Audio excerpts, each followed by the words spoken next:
નમસ્કાર વિદ્યાર્થી મિત્રો, આજે ફરી વખત લેંગ્વેજ ફંક્શન સિરીઝમાં આપ સૌનું સ્વાગત છે.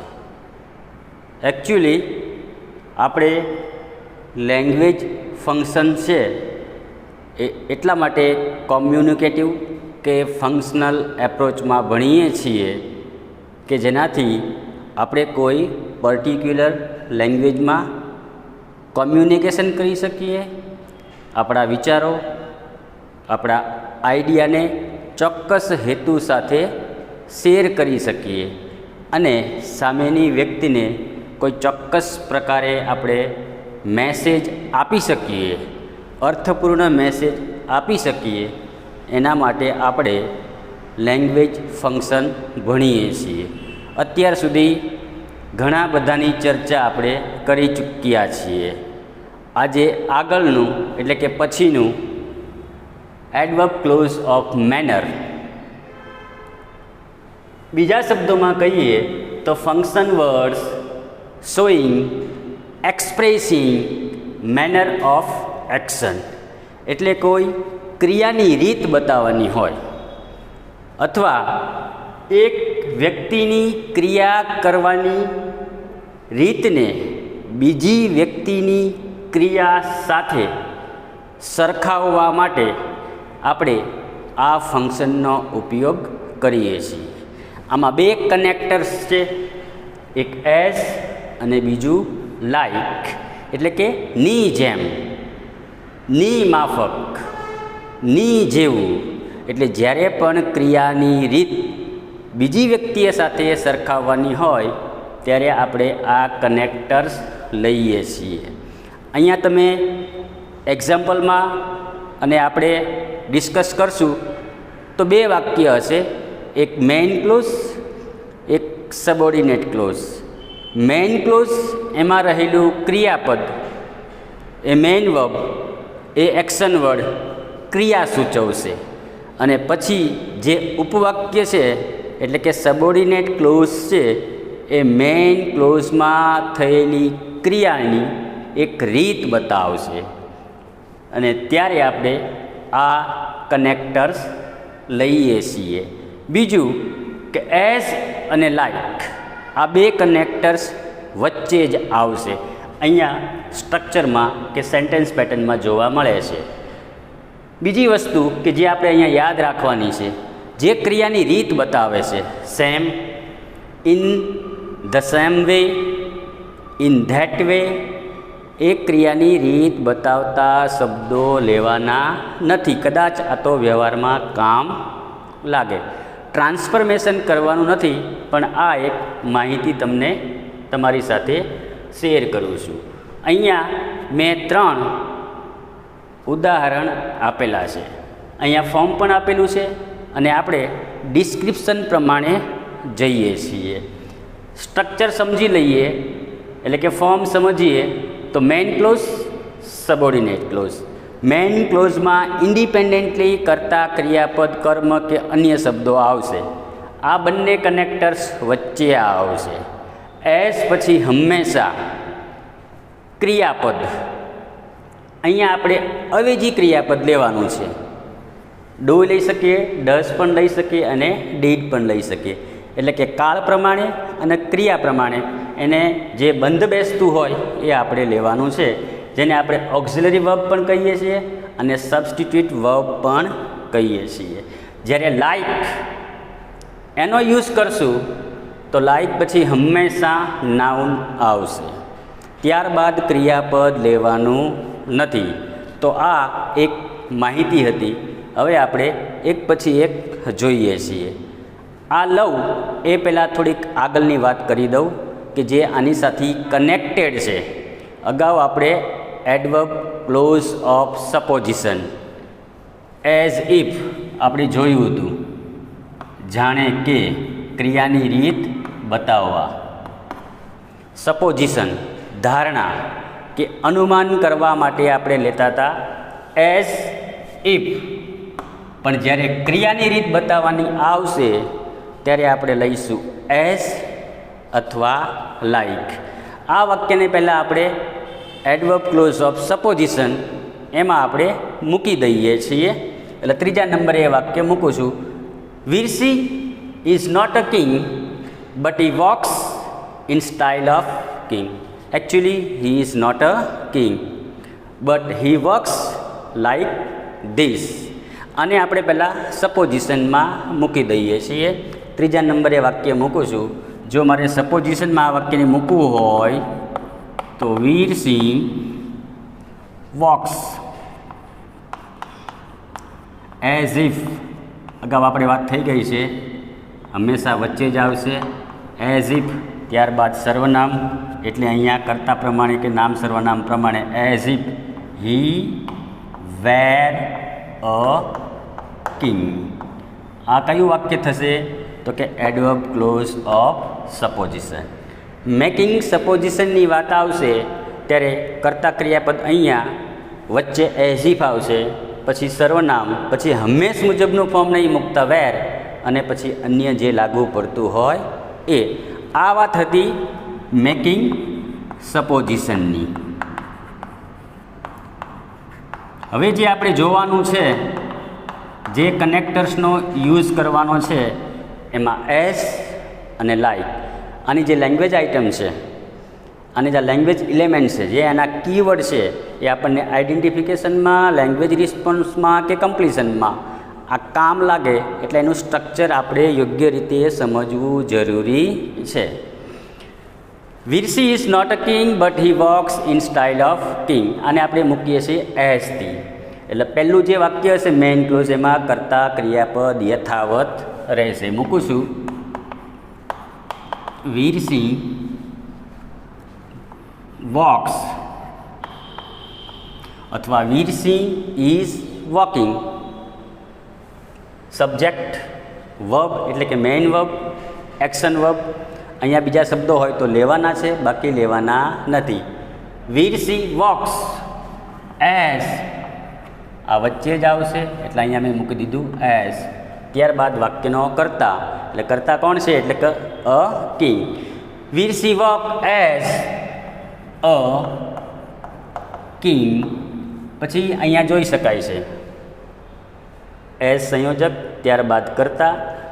અહીંયા આ રહેલું ફોર્મ નહીં મૂકતા, આનું અવેજી ફોર્મ ઓક્સિલરી મૂકવાનું આવશે, એટલે કે સબસ્ટિટ્યુટ વર્બ મૂકવાનું આવશે. એટલે આ સાદા વર્તમાન કાળમાં છે, એટલે કાં લઈ શકીએ ડુ, કાં લઈ શકીએ ડઝ. પણ અહીંયા રહેલો કર્તા સિંગ્યુલર ફોર્મમાં છે, એટલે આ વાક્યને આપણે આમ જ મૂકવું પડશે. વીરસી walks as a king does. બસ આટલી વસ્તુ આપણે એઝમાં યાદ રાખવાની છે. એઝ કર્તા, અવેજી ક્રિયાપદ. બીજું જોઈએ તો લાઇક. લાઇકમાં પણ નક્કી છે. અહીંયા મેઇન ક્લોઝમાં સબ્જેક્ટ, વર્બ અને ઓબ્જેક્ટ, ત્યારબાદ લાઇક, અને પછી હંમેશા નાઉન એટલે કે કમ્પેર્ડ નેમ. અહીંયા મૂકીએ તો Veersinh walks like a king, અને અહીંયા આવશે પૂર્ણ વિરામ. તો આ એનું પ્રોપર સ્ટ્રક્ચર છે. આવા જો વાક્ય આપેલા હોય આઈડેન્ટિફિકેશનમાં તો આપણે એક્સપ્રેસિંગ અથવા શોઈંગ મેનર ઓફ એન એક્શનમાં મૂકવાના આવશે. એ જ પ્રમાણે બીજું જોઈ લઈએ. The rabbit sat. સીટનું પાસ્ટ પાર્ટિસિપલ સેટ. સ્ટીલ એટલે કે સ્થિર. It is not a toy. એક સજીવ અને એક નિર્જીવ. સજીવ જાણે નિર્જીવ હોય એમ એ શાંત બેઠું છે અથવા સ્થિર છે. અહીંયા પહેલાં આપણે આને સપોઝિશનમાં લઈ લઈએ. અહીંયા મૂકીશું તો main clause, adverb clause of contrast, adverb clause of supposition, adverb clause of manner. એટલે અહીંયા આ ત્રીજું વાક્ય અહીંયા લઈએ છીએ. The rabbit sat still as if. સપોઝિશનમાં પહેલાં મૂકીએ છીએ, એક કરતા લેવો પડશે એટલે અહીંયા લઈશું ઇટ. હી, સી, વી, પણ અહીંયા લઈશું આપણે it. The rabbit sat still as if, પછી હંમેશ મુજબનું ફોર્મ નહીં મૂકતા, ઇટ વેર અ ટોય.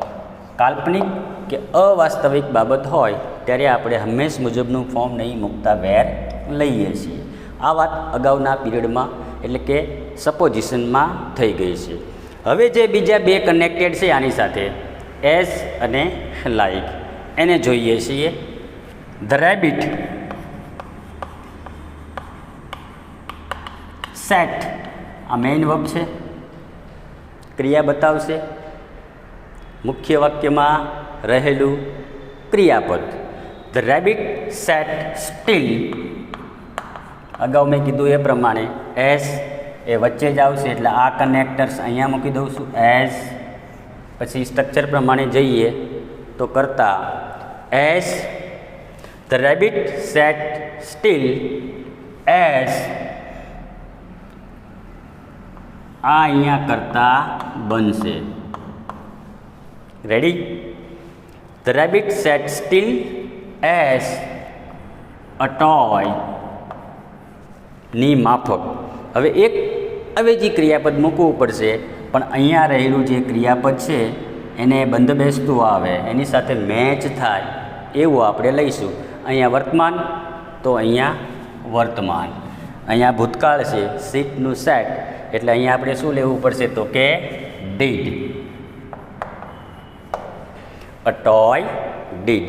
તો એઝમાં આ રીતે ચોક્કસ ક્રમમાં જાળવવાનું રહેશે અને આ જ સ્ટ્રક્ચરમાં મૂકવાનું આવશે જ્યારે આ કનેક્ટર્સ લઈશું ત્યારે, ખાસ કરીને એક્સપ્રેસિંગ મેનર ઓફ એન એક્શનમાં. લાઇકમાં મૂકીએ છીએ. ધ રેબિટ સેટ સ્ટીલ, અહીંયા લાઇક પછી હંમેશા નાઉન આવશે એટલે કે કમ્પેર્ડ નેમ આવશે. એટલે અહીંયા કયું છે તો કે અ ટોય. અહીંયા ક્રિયાપદ કદી લાઇકમાં લેવાનું નથી. એટલે આ આપણને કમ્પ્લીશનમાં અને લેંગ્વેજ રિસ્પોન્સમાં એક કમ્પેર કરી અને એક યોગ્ય ચોઇસ થઈ શકે અને કમ્પ્લીશનમાં યોગ્ય રીતે વાક્ય લખાય. એટલે આ પેટર્ન એ જાળવવી જરૂરી છે. ત્રીજું જોઈ લઈએ. પહેલું આપણે મૂકી દઈએ છીએ એડવર્બ ક્લોઝ ઓફ સપોઝિશનમાં, એટલે કે મેકિંગ સપોઝિશનમાં.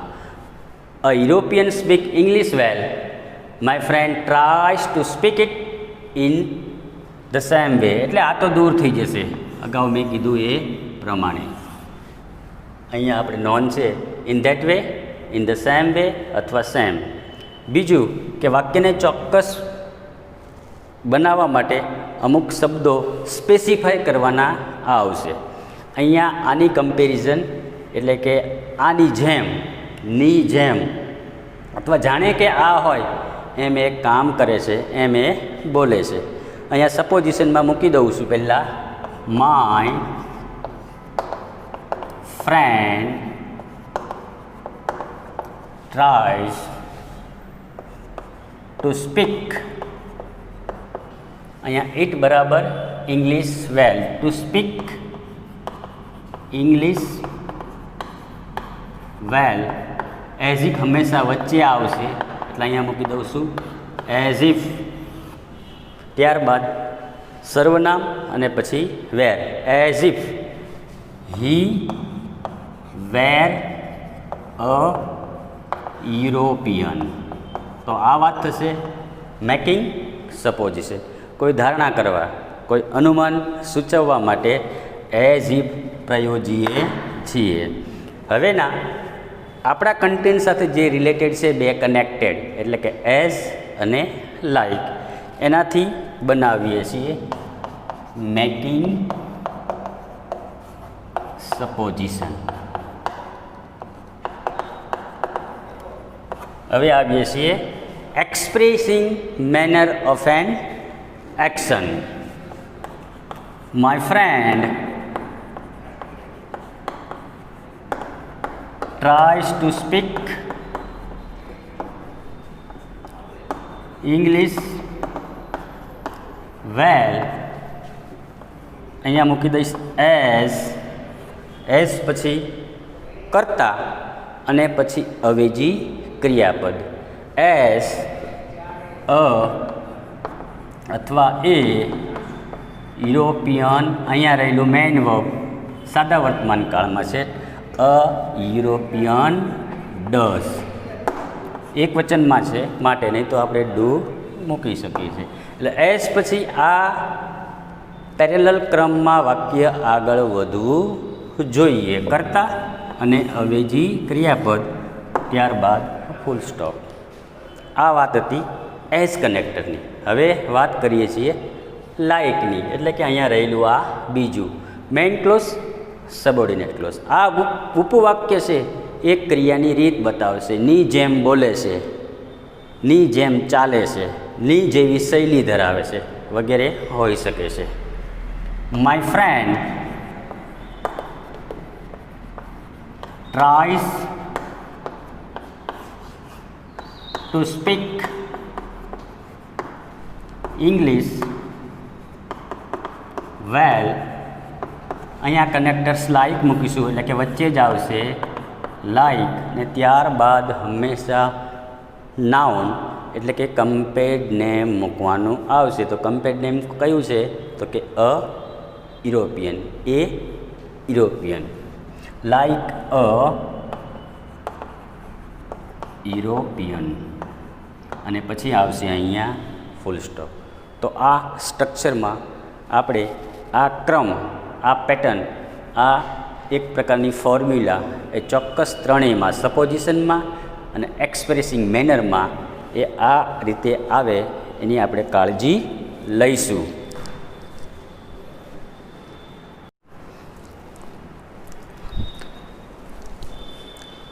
સ્ટ્રક્ચર અને સેન્ટેન્સ પેટર્ન દ્રઢ કર્યા બાદ હવે આપણે કમ્પ્લીશન ઓફ સેન્ટેન્સીસ અને લેંગ્વેજ રિસ્પોન્સ એની ચર્ચા કરવાની છે. 11-12 વિજ્ઞાન પ્રવાહ અને સામાન્ય પ્રવાહ દરેકમાં આ રીતે જે તે એનો ક્રાઇટેરિયા છે એ પ્રમાણે પૂછાય છે. આપણે ચર્ચા કરી લઈએ છીએ. પહેલું વાક્ય, some beggars live expressing manner of action. દરેક વાક્યને એઝ અને લાઇક, એઝિફથી પણ બનશે, પણ આપણે મેનરથી બનાવવાના છે કે જે ક્રિયાની રીત બતાવે છે. સમ બેગર્સ લાઈવ એઝ, અહીંયા ઘણા બધા ઓપ્શન છે. એઝ ધ રીચ મેન, પછી એક અવેજી ક્રિયાપદ લેવું પડશે એટલે આ બહુવચનમાં છે. અહીંયા પણ બહુવચન જોવા મળે છે. Some beggars live as the rich man do. Some beggars live as the gentleman do. Some beggars live as grown up man do. એટલે આ રીતે વેરિએશન વાક્યમાં હોઈ શકે છે. આપણે આ રીતે બંધ બેસતું હોય, બે ક્રમ યોગ્ય રીતે રહે એ પ્રમાણે વાક્યને અર્થપૂર્ણ રીતે પૂરું કરવાનું હોય છે. સમટાઈમ્સ હી બિહેવ્સ, સમટાઈમ્સ હી ટોક્સ. સંયોજક એટલે કે કનેક્ટર્સ અહીંયા છે. સમટાઈમ્સ હી બિહેવ્સ ટોક્સ એઝ, અહીંયા સિંગ્યુલર ફોર્મમાં છે, એઝ અ મેડ મેન. અહીંયા સિંગ્યુલર ફોર્મ છે એટલે અહીંયા મૂકવું પડશે આપણે અવેજી એટલે કે સબસ્ટિટ્યુટ ફોર્મ ડઝ. અહીંયા બહુવચન હોય, અહીંયા રહેશે ડુ. ત્રીજું, ખલીફોટ. અહીંયા જોશો તો V2 છે, ભૂતકાળનું રૂપ આપેલું છે. ખલીફોટ લાઈક, પછી સીધો કરતા. Khali fought like a bull. Khali fought like an ox. Khali fought like a bear. અહીંયા અવેજી ફોર્મ આવશે નહીં. Khali fought like a great wrestler. આ જ વાક્યને મારે એઝથી બનાવવું હોય તો મૂકી શકાય. ખલીફોટ એઝ અ ગ્રેટ રેસ્ટલર, અહીંયા ભૂતકાળનું રૂપ આપેલું છે એટલે અહીંયા મૂકશું આપણે did. Khali fought as if he were a great wrestler, તો સપોઝિશનમાં પણ આને કન્વર્ટ કરી શકાય. નાના ટુક હિઝ લંચ એઝ, નાની, અહીંયા બીજું ફોર્મ આપેલું છે, નાની ડીડ. નાના took his lunch as, Nani. Nana took his lunch as if he were Nani. એટલે આ રીતે દરેકમાં મૂકી શકાય છે. પ્રે ગોડ એઝ આજ્ઞાર્થ વાક્ય છે, અહીંયા આ રીતે અલગ રીતે પણ વાક્ય બનાવી શકાય. પેસિવમાં પણ જો યોગ્ય સ્ટ્રક્ચર આવડતું હોય તો એ પણ મૂકી શકાય છે. Pray God as I do મૂકી શકાય. Pray God as I say. Pray God as I have suggested. પછીનું વાક્ય રામ ડ્રુ, ડ્રુ અને drawn.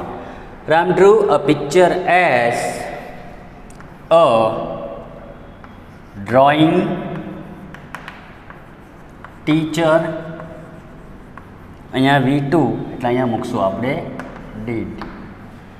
Ram drew a picture as a good painter did. Ram drew a picture as M.F. Hussain did. સાતમું વાક્ય Sanjay hits the ball like a great player. Sanjay hits the ball like Virat. તો અહીંયા article proper noun સાથે આવશે નહીં. Sanjay hits the ball like Dhoni, તો ત્યાં પણ પ્રોપર નાઉન હોય આર્ટિકલ મૂકાશે નહીં, પણ અહીંયા આપણે મૂકવો પડશે. અને મારે બનાવવું હોય ST તો મૂકી શકાય. સંજય હિટ્સ ધ બોલ as a great player does. તો આ રીતે મૂકી શકાય છે. રિસ્પોન્સમાં આવીએ છીએ. ઓપ્શન બાકી બધીની જે મેટર છે બંધબેસતું કરી શકાય એના માટે મેં અહીંયા કીવર્ડ્સ કે નાઉન કે બીજા શબ્દો લખેલા છે. How did she climb on the Everest.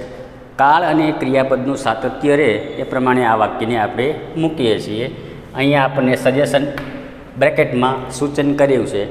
Expressing manner of an action એઝથી પણ મૂકી શકીએ, લાઇકથી પણ મૂકી શકીએ. How does she climb on the Everest, તો સી રિસ્પોન્સના સ્વરૂપમાં આ ભૂતકાળ છે, અહીંયા ડીડ આપેલું છે એટલે આનું V2 કરશું. C climb on the Everest as, પછી વાક્યનો કર્તા એટલે કે અરુણિમા, અહીંયા V2 આપેલું છે as Arunima did.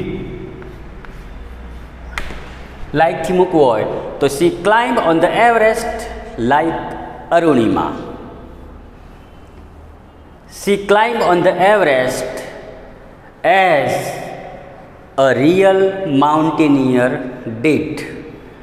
She climbed on the Everest like a real mountaineer. Proper નાઉનથી મૂકવું હોય તો she climbed on the Everest as Bachendri Pal did. She climbed on the Everest like Bachendri Pal. બીજું અહીંયા ઘણા બધા વિકલ્પો મૂકી શકાય એમ છે. આ ભૂતકાળ હતું, હવે આ વર્તમાન છે. How does she dance, he dance, perform on the stage. હી મૂકી શકાય, સી મૂકશું આપણે, હી અને સી. અહીંયા મેઇન વર્બ મૂકશું. She performs, she dances on the stage as,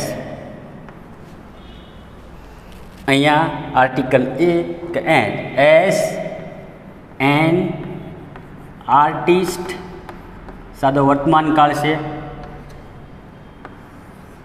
N artist does. He or she performs dances on the stage like an artist. ત્યાં આવશે full stop. એટલે એઝ અને લાઇકથી મેક્સિમમ વાક્ય બની શકશે. બીજું એક કહી દઉં. He or she performs dances on the stage as a great dancer does. He she performs dances on the stage like a great dancer. Proper નાઉનથી મૂકી શકીએ આપણે. દીપિકા પદુકોણ અને Amitabh. He dances on the stage as Amitabh does.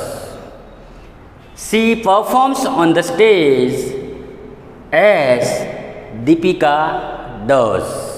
લાઇકથી મૂકવું હોય તો he dances on the stage like Amitabh.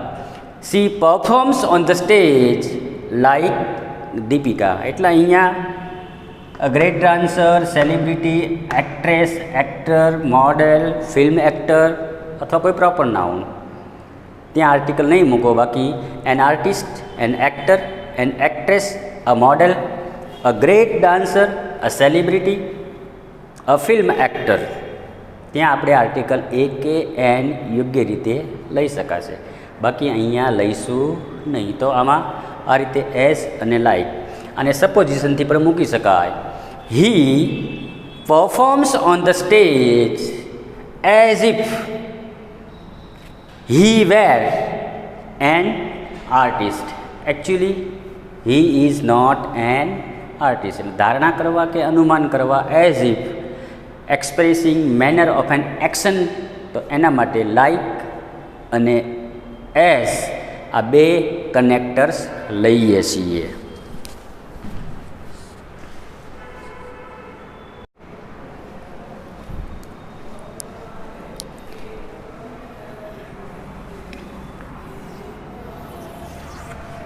આપણી પેપર સ્ટાઇલનો છેલ્લો portion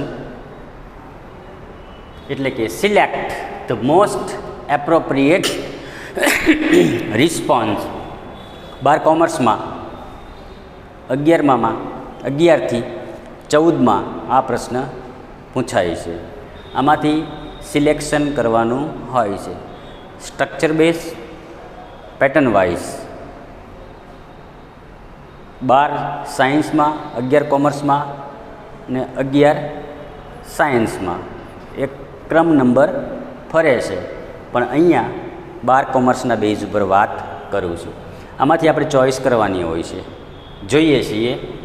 Roshni, how do you find Varun's acting? Hiral, અહીંયા રિસ્પોન્સ છે. અહીંયા ફંક્શનનું નામ આપી દીધેલું છે. Expressing manner of an action like અથવા એઝ, અને એ પ્રમાણે સાચું સ્ટ્રક્ચર. કમ્પેર કરીએ છીએ કે કયો જવાબ આપણે પસંદ કરીએ તો આપણને ક્રેડિટ મળે. He acts like an expert hero does. અહીંયા લાઇક આપેલું છે પણ લાઇક સાથે અવેજી ક્રિયાપદ આવે નહીં. ફક્ત ને ફક્ત નાઉન આવે, કમ્પેર્ડ નેમ આવે. એટલે આ જવાબ આપણો અહીંથી ખોટો સાબિત થાય છે. પહેલાંની ચોઈસ થઈ શકે નહીં, પહેલાંનું સિલેક્શન કરી શકાય નહીં.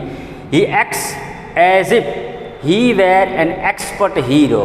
જો અહીંયા સપોઝિશન હોત, મેકિંગ સપોઝિશન, તો આ જવાબ આપણે સાચો આવે.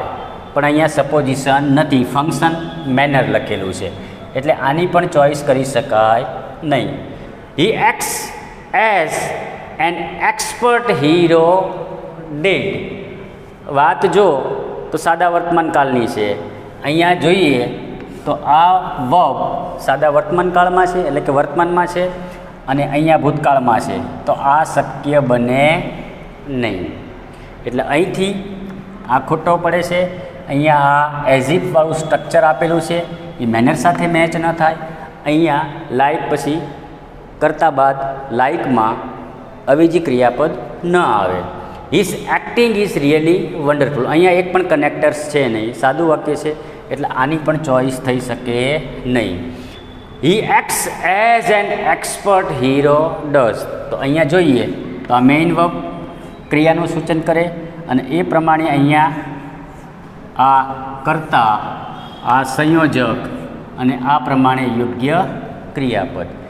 આપણને કુલ 4 option A, B, C, D આપેલા હશે, પણ આ તો આપણી સ્પષ્ટતા માટે અને કન્ટેન્ટ ઓફ ક્લેરિટી માટે છે. એટલે આપણો જવાબ સાચો કયો પડશે? He acts as an expert hero does. લાઇકથી મૂકવું હોય તો he acts like an expert hero, તો પણ જવાબ સાચો પડી શકે છે. સપોઝિશનમાં he acts as if he were an expert hero, એટલે અહીંયા રહેલું ફંક્શન એ આ કામ કરતું હોય છે. Taraksinh how strangely Natukaka behaves. Jethalal expressing manner of an action. અહીંયા પણ સાદો વર્તમાન કાળ જ છે. How strangely Natukaka behave. He behaves like the owner of the shop. તો આ વાક્ય પહેલું છે એ લાઇક પછી નાઉન એટલે કે કમ્પેર નેમ એ અહીંયા આપેલું છે ઓનર ઓફ ધ શોપ. એટલે આ જવાબ આપણને આપણા સ્ટ્રક્ચર, આપણા પેટર્ન પ્રમાણે, આપણા ફોર્મ પ્રમાણે સાચું વાક્ય છે, અને ફંક્શન સાથે પણ મેચ થાય છે. હી બિહેવ્સ એઝ ઇફ આવે એટલે સપોઝિશન માટે આવે, પણ અહીંયા ફંક્શન ક્રોસ થાય છે, એટલે બીજો જવાબ સ્વીકાર્ય નથી. હી બિહેવ્ડ કાળ પ્રમાણે અહીંયા આ જુદું પડે છે, એટલે અહીંથી જ આપણો વિકલ્પ કાળ પ્રમાણે આની સાથે મેચ થતો નથી. He behaved as the owner of the shop did. અહીંયા ડીડ, અહીંયા પણ અહીંયા જાઓ તો અહીંયા બિહેવ્સ, એટલે આની પણ ચોઈસ કરી શકાય નહીં. હી બિહેવ્સ આ મેઇન વર્બ કે એક્શન વર્ડ. હી બિહેવ્સ એઝ પછી વાક્યનો કરતા, અને આ પ્રમાણે અહીંયા રહેલું આ ક્રિયાપદ એટલે કે ડઝ, એટલે આ જવાબ પાછો અહીંયા સાચો છે. એટલે બેયને કમ્પેર કરશો A અને D, એ લાઇક અને એઝ, એ જે સંયોજકમાં સ્ટ્રક્ચરની જરૂર પડે એ અહીંયા બંને યુઝ થયેલા છે. પછી E કુલ 4 ઓપ્શન આપેલા હશે. આ તો એક સ્પષ્ટતા માટે છે. બોથ A એન્ડ D, એટલે આપણે અત્યારે જવાબ આપણો કયો બનશે?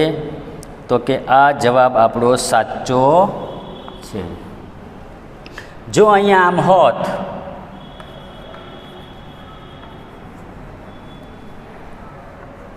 તો આપણે શેની પસંદગી કરવાની આવે?